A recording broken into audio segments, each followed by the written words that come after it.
Alright guys, TacticalRab again today. Hope you're all doing well and enjoying your day so far. What a set of games to close out the weekend with just huge implications. We've talked about this OpTic Texas team over the last couple of weeks, for the last several years in the Chicago iterations, in the OpTic Chicago iterations, now it's OpTic Texas. OpTic had never lost 4 series in a row. That changed today, just a couple of weeks after they won the major in Toronto. What has happened to this roster over the last couple of weeks? How about some of the mistakes they made as the series went down to the wire? Some glimpses of improvements here, but not enough to get a series victory. Is a loser's bracket start genuinely on the cards? Very much enjoying your thoughts in the comments below. Hit the like button if you enjoy. Subscribe if you're new as always. Crim6, by the way, if it wants to load, takes another victory today, as he has been for a long time now. He actually mentioned in this video here that every time he wins, they give him a little sticker, and he's been slapping them on the car, and he's now got number 6. We raced twice this weekend, one on both occasions. First series of the day, though, Toronto versus Minnesota Rocker. Toronto's record against the teams they should beat is very good. They basically never lose to those they should beat. I think it's, though, quite clear that the gap has closed.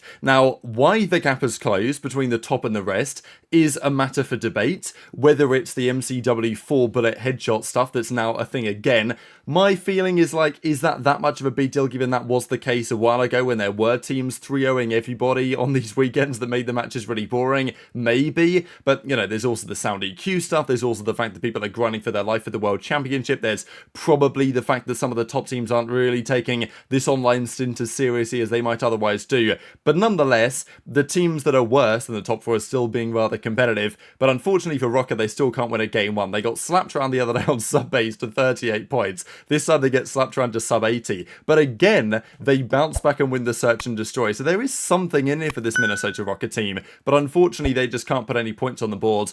And well, it's going to help out teams like Ravens, it's going to help out teams like Vegas that are down there wanting to get those points on the board ASAP. Gunless, by the way, has been turning it on big time lately, right? I think ever since Sparta's come in and accuracy has departed, at least for the time being, Gunless has definitely stepped up to the level of AR that this team needs. But unfortunately, the SMG duo just got absolutely slapped around this series. There was none more evidence of that really than in this map 4 on the Vista, where CleanX broke the record. Now, this CleanX guy, we talked about him a lot at the start of the season because he was unbelievable. Since then, he's still been really good, and given his playstyle, I think CleanX is one of the more underrated players in the game. Of course, it's easy to say when he's just dropped 46.5 points, but I think with CleanX, you're expecting a player that plays like he does to be quite inconsistent, to have some sinker series. He doesn't really. Like, CleanX is quite rarely in the serious negative, and he's way more often than he should be, I would say, in the serious positive. And just when he's playing like this, there's really not much you're going to do about it. Just unbelievable impact, a ridiculous amount of engagements here on the Vista. It was a banger game, by the way. Like, CleanX wouldn't have dropped this many kills if the game hadn't gone basically all the way down to the wire. A ridiculous hardpoint ending. So in fairness to Rocker, they could have taken this one to 5, but unfortunately for them, CleanX completely had his way with them, and Spart, I mean, especially their SMGs who are actually Stanley and Linz. Linz had an okay map 4 here, but Stanley had a really rough series overall, and generally the SMG duo got fried. Stanley's an interesting character, really. Not, you know, he's an interesting personality, but I will say, as a player, it's tough to know what you're going to get from Stanley, because sometimes he's on fire and is winning your team the series, but it seems equally often he's just going really negative. Like, do you ever see Stanley have like a 1.0? It feels like for me either Stanley's a 1.2 and he's frying, or he's like a 0.8 and he's struggling, and this series was actually even worse than that. So in the end, as this goes down to the wire, the Toronto Ultra guys get to 247, but actually Ultra win all the gunfights, they get the rotation 1, and Gunless eventually goes down right about here to Insight, and they close out the game 4 to win the series. So yeah, CleanX of course broke the record for hardpoint kills, 46 and like 30 deaths as well, to just absolutely insane engagements. But as Scrappy says, who had a good series, like as he always does, but nothing spectacular. How am I meant to read these guys when they have no idea themselves what they are doing? So I think when Sparks come in with no accuracy, they definitely have a looser playstyle, if you want to call it that, than previously. They're kind of just running around sometimes. They've got some skill. They're going to be able to get some damage done there, but, you know, the reality is against teams like Toronto, it's not going to happen. So Minnesota's chance of the World Championship are certainly slipping away, I would say, at the moment. CleanX is thankful that there's only one more week of online COD. These were the overall numbers. Linz with a 0.6, 0.7, Stanley with a 0.6. So yeah, that's going to be rough, especially in a series where you've got to win a respawn in there somewhere, right? Their search and destroy has been good, but again, it's those hard points and certainly those game ones that have been absolutely awful. Thieves versus FaZe was probably more interesting than I thought it would be, but to be fair, we saw this back at Major 2, right? When Thieves should have probably beat FaZe in the very first rounds. They went up, well, they should have gone up 2-0, they went up 1-0, they choked the search, they eventually lost the series there. They go up 1-0 on FaZe, very impressively, right? And I think for FaZe, there is something to be said on these maps because they should be considered and were considered basically unbeatable on maps like ReeaL and Vista. The top teams could obviously put up a fight, but the way that FaZe play, a map like this should be so good for them, and I think it still is. But losing to this to Thieves is going to show other top teams that, okay, FaZe are actually gettable at on this map. But they bounce back big time in the search and destroy, and Thieves are genuinely pretty good. The issue is they've got no ice. Like, that is genuinely the fundamental problem here with this Los Angeles Thieves team. Anytime you put them in situations like this, they will almost always find a way to lose. They lost a, a control, then they go to the game 4 6-star, and they go up big time here on the 6-star. Like, we see JoeDeceives pops a crazy 4-piece, gives them a sizable advantage. But in the end, FaZe bring it back, and they're the guys to take the dub, right? Joe had 4 early on, and then he finishes the game basically double negative. Cellium went big here as well. I know there's been some talk about Cellium over the last couple of months, just because Drazah's really stepped up his play. Maybe even not stepped it up, but Drazah's just been playing generally very well. So that puts Cellium in an interesting spot where he's not having to drop 1.2s every series. He still often will, to be honest, but he's got to play in a slightly different way. But I thought he was really impactful towards the down stretch of this, and Los Angeles Thieves will be kind of kicking themselves they couldn't get the victory here, because there were chances. Simp and Cell, by the way, pretty crazy stats, have now both gone positive in 36 out of 39 series they've played, which is 92%. Scrappy is third on 87%. That is what we've called the Cellium index for many years, and actually Simp and Cell are tying it up this season, but Cellium and co win the game.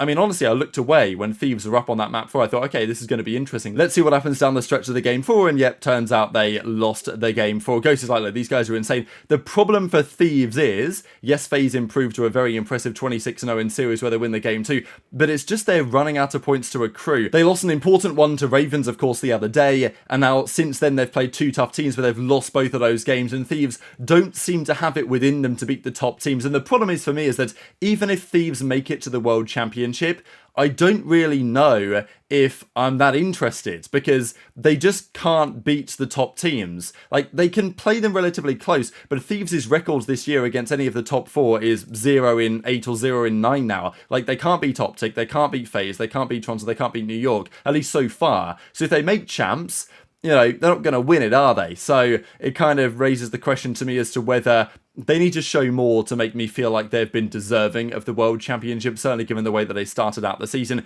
Cell has a 1.28, FaZe move to 5-0. But the next series, of course, we've got to talk about is OpTic Texas, because they were back in business again today. And as I said for the last few days, this was going to be quite a telling series today. Had they improved, if they could take New York Subliners the distance, it would show that they've probably improved somewhat over their performances so far. But it's not like Subliners have been frying so far this stage. They've had their problems as well. And the manner of the defeat will be somewhat concerning, well, more than somewhat concerning to the Green Wall and to probably the players themselves. This is a crazy stat. OpTic Texas, OpTic Chicago, Dallas Empire, Chicago Huntsman, they'd never lost 4 series in a row. But losing to Vegas and Rocker and Carolina left them on the doorstep of potentially 4 series defeats in a row. But game 1 looked pretty good. I mean, they play a Karachi hardpoint, it's pretty much sure it can be a bit of a bread and butter for them, and Dashy has an absolute masterclass. After game 1, you're thinking, wow, Dashy's back, OpTic are playing solid. We know that New York are a good hardpoint team, so a very impressive victory here in the game 1. This looked like the OpTic that we kind of expected.